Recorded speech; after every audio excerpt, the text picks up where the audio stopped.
Squirrel Squad listeners. If you get this color right, don't you love my necklace?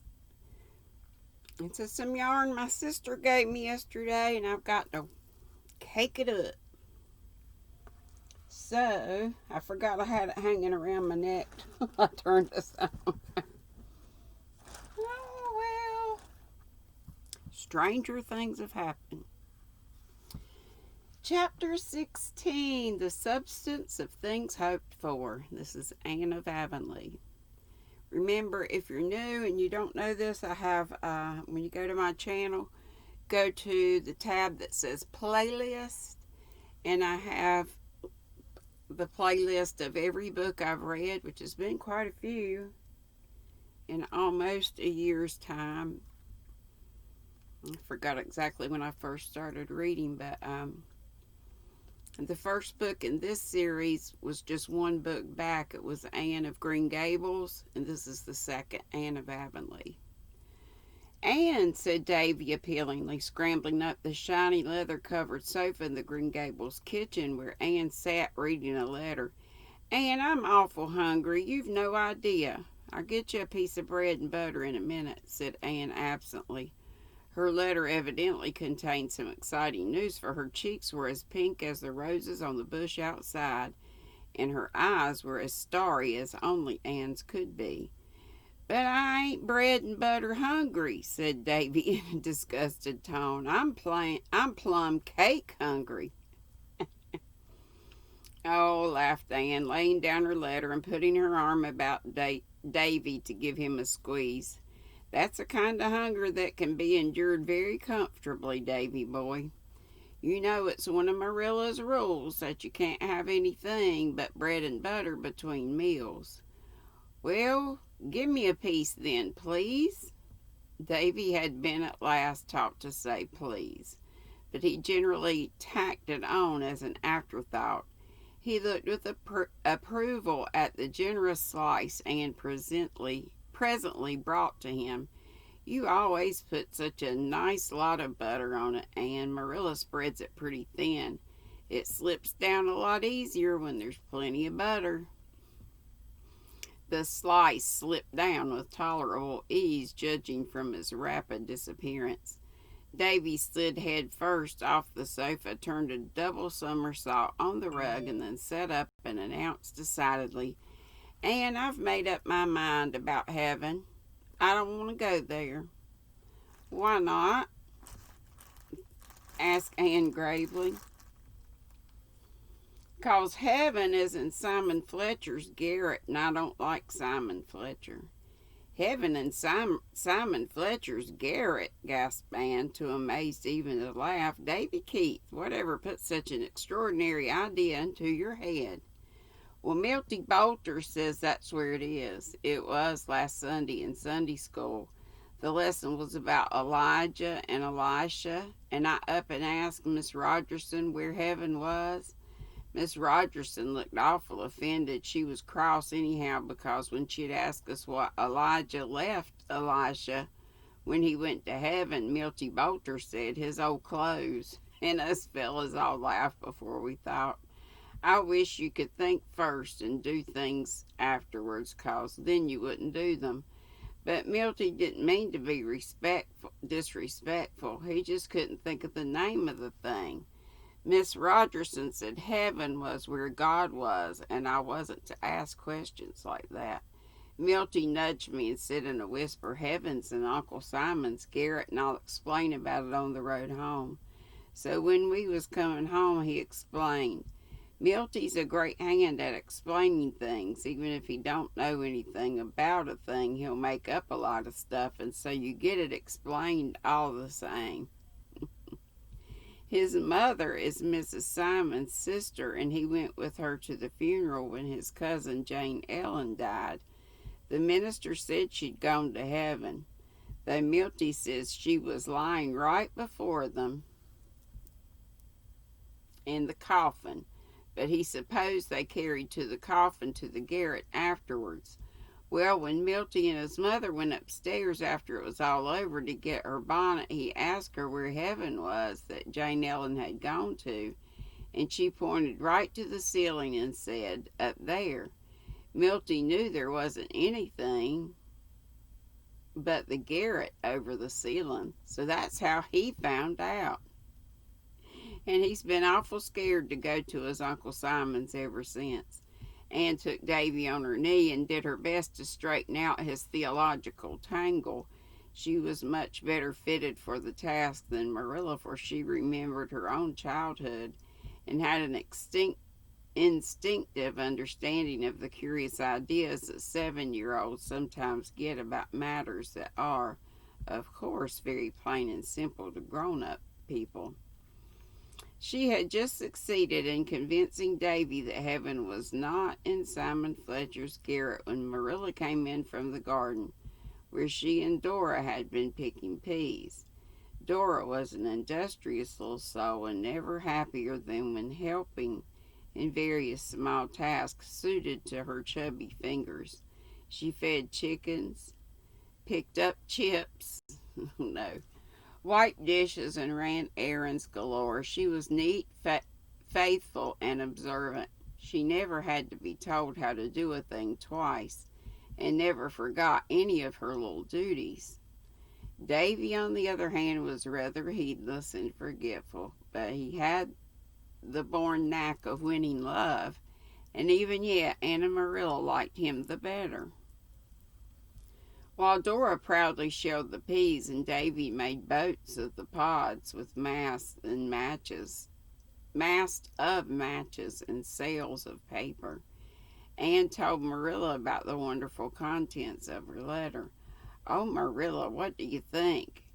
I've had a letter from Priscilla, and she says that Mrs. Morgan is on the island, and that if it is fine Thursday, they're going to drive up to Avonlea and will reach here about 12. They'll spend the afternoon with us and go to the hotel at White Sands in the evening, because some of Mrs. Morgan's American friends are staying there.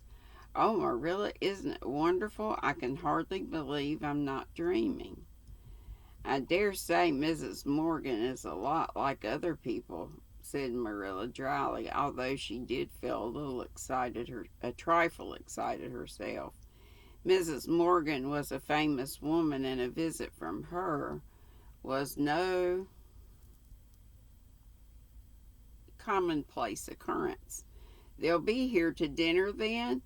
"Yes, and oh, Marilla, may I cook every bit of the dinner myself? I want to feel that I can do something for the author of the Rosebud Garden, if it's only to cook a dinner for her.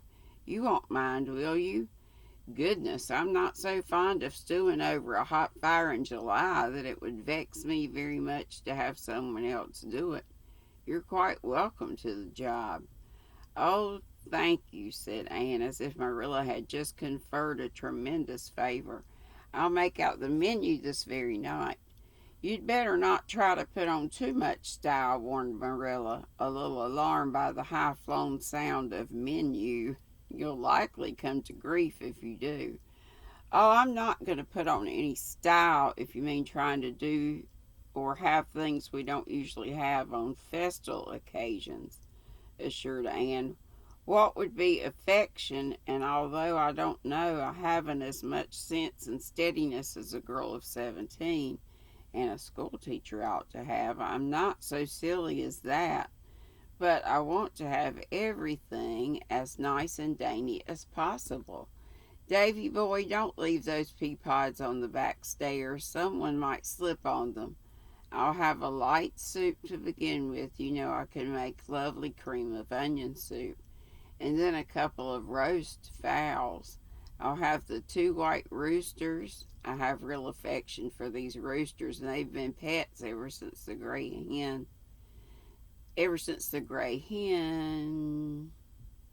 hatched out just the 2 of them. Little balls of yellow down, but I know they would have to be sacrificed sometime, and surely there couldn't be a worthier occasion than this. But, oh, Marilla, I cannot kill them, not even for Mrs. Morgan's sake. I'll have to ask John Henry Carter to come over and do it for me. I'll do it, volunteered Davy, if Marilla will hold them by the legs, 'cause I guess it'd take both my hands to manage the axe. It's awful jolly fun to see them hopping about after with their heads cut off. Then I'll have peas and beans and creamed potatoes and lettuce salad for vegetables, resumed Anne. And for dessert, lemon pie with whipped cream and coffee and cheese and ladyfingers. I'll make the pies and ladyfingers tomorrow.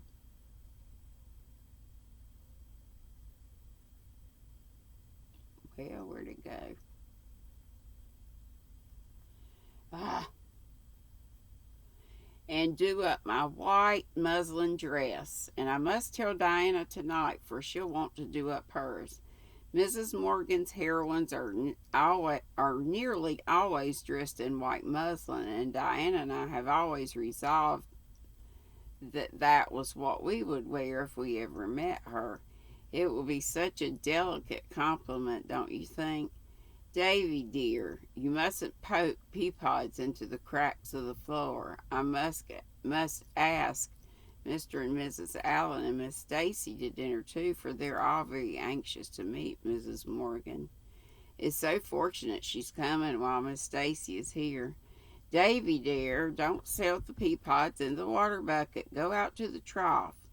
Oh, I do hope it will be fine Thursday, and I think it will, for Uncle Abe said last night when he talked at Mr. Harrison's that it was going to rain most of the week. You know, they take the opposite of what he said. That's a good sign, agreed Marilla. Anne ran across to Orchard Slope that evening to tell the news to Diana, who was also very much excited over it, and they discussed the matter in the hammock swing under the big willow in the berry garden. Oh, Anne, mayn't I help you cook the dinner? Implored Diana. You know I can make splendid lettuce salad. Indeed you may, said Anne unselfishly. Dry, dry mouth.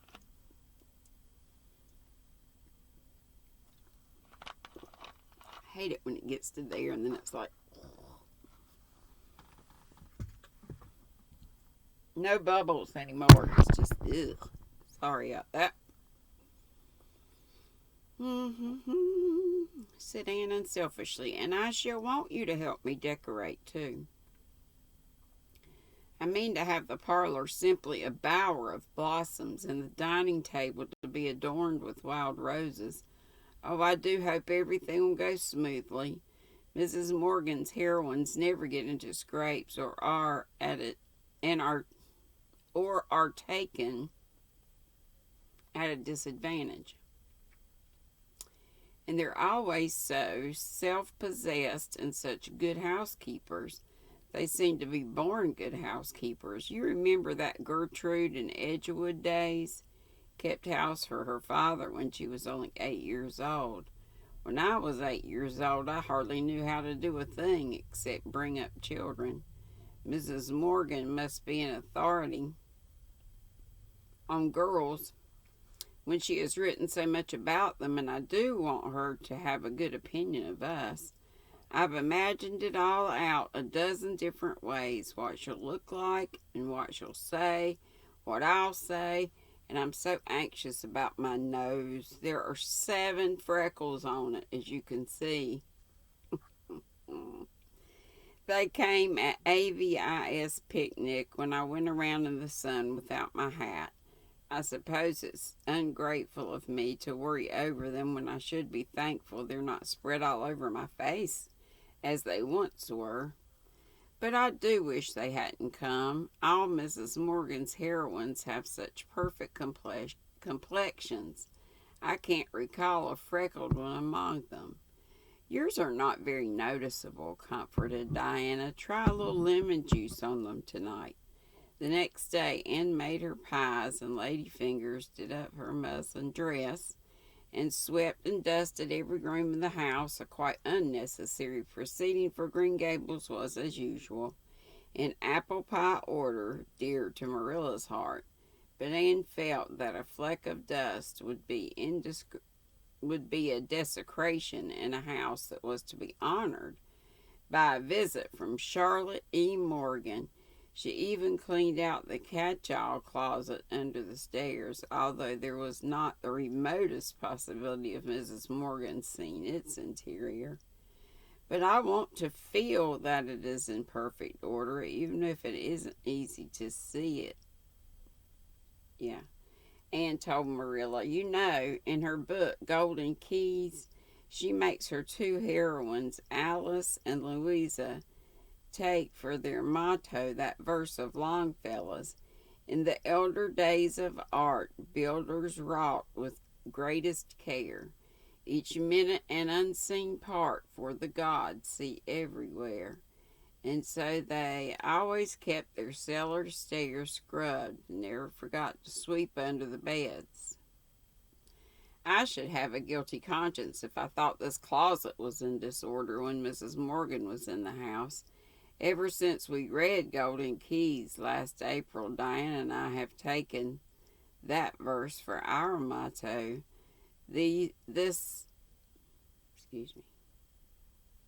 Motto too.